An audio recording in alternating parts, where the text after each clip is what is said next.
Hi, it's me again with Corel Roll Tips and Tricks Part 2.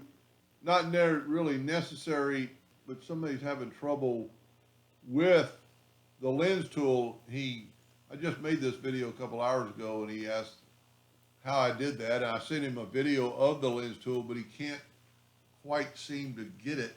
So we're going to do, and also notice I had lines in there, so it would look better if there were no lines.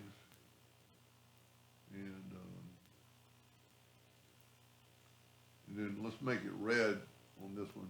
Okay, I'm going to use the lens tool. I'm going to draw a 9-inch circle like I have for the box. And the mistake he is making, and I used to make the same mistake, so when we emailed back and forth and I realized what he was doing. So if you go to effects and lens and you do a fisheye, if you select everything and go to lens effect, it does that. He said the screen goes white. So I knew what he was talking about. You don't want to select everything. You just want to select your circle. And then go to lens effect and do fisheye. And this is the number where you can increase the number of balls or decrease the number of balls. Kind of make it look good. And then you go, after you've got that, you go frozen.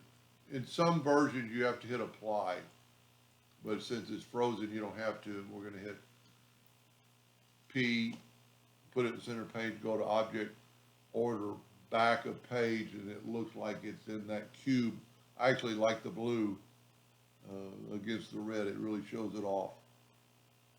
It really makes it look like there's a ball inside that object. Anyway, so just remember whenever you're using, the lens effect for magnifying glass or anything, just have the circle selected when you go. Let's use the magnifying glass to see what it looks like.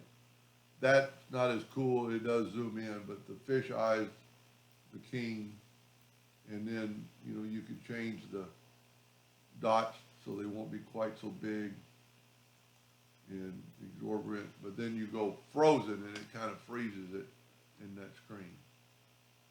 Anyway, I hope that helped him a little bit. Thank you for watching.